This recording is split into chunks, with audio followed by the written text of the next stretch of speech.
നമ്മൾ ഇതിൻ്റെ തൊട്ട് കുറച്ച് ഉപ്പ് ഇട്ടിട്ടുണ്ട്. അപ്പോൾ ഇതിൻ്റെ അകത്ത് എന്തൊക്കെയുണ്ട് ഇൻഗ്രീഡിയൻസ്? നമ്മൾ നേരത്തെ ഇടിച്ചു വെച്ച സാധനം എല്ലാം ഉണ്ട്. പിന്നെ കുരുമുളക് പൊടി, പെരിഞ്ചീരക പൊടി,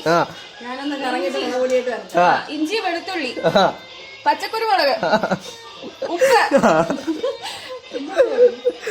വേപ്പില. അപ്പൊ ഇന്നേക്ക് ഒരു പുട്ട് എല്ലാരും വാങ്ങും. പൊടി, നാട്ടുപസുണൈ, തൈര് എല്ലാം കൂടെ വെച്ച് നമ്മളിങ്ങനെ പെരട്ടണം.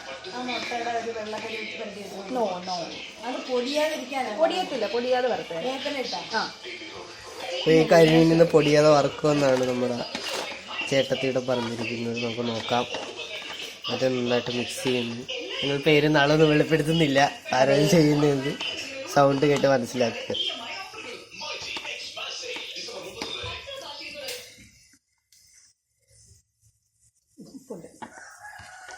നമ്മൾ ഇതിൻ്റെ അടുത്ത് തേച്ച് പിടിപ്പിക്കാൻ പോകും. ഇനി ഓരോന്നും നമ്മളിങ്ങനെ എടുക്കാം, എന്നിട്ട് ഇങ്ങനെ തേച്ച് പിടിപ്പിക്കാം.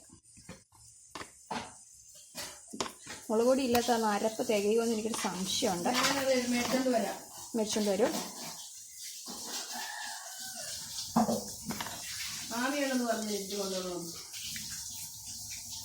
എല്ലാ മലയാളി വീടുകളിലും ചെയ്യുന്ന പോലെ ഇവിടെ ഇല്ലെങ്കിൽ അടുത്ത വീട്ടിൽ പോയി മേടിക്കുക എന്നുള്ള.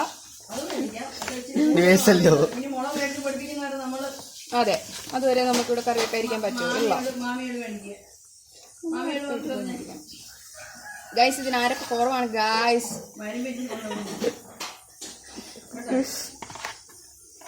ഹലോ ഗൈസ്, തക്കാളിച്ചൊക്കെ വേണ്ടമ്മ.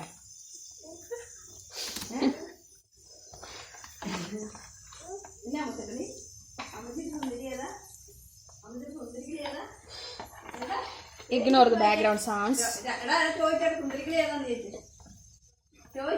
Vlog ആണ്.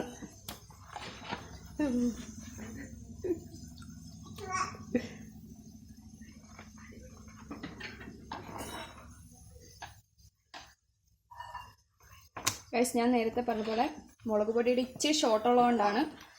ഇപ്പം രൈനമ്മ എവിടെയെങ്കിലും പോയത് മേടിച്ചോണ്ട് വരും. അന്നേരം നമ്മളിത് റെഡിയാക്കും. ചൂടാ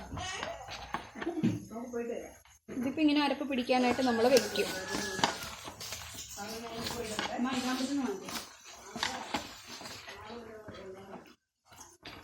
ഓക്കെ ഗൈസ്, ഇത് ഇച്ചിരി പിടിക്കട്ടെ.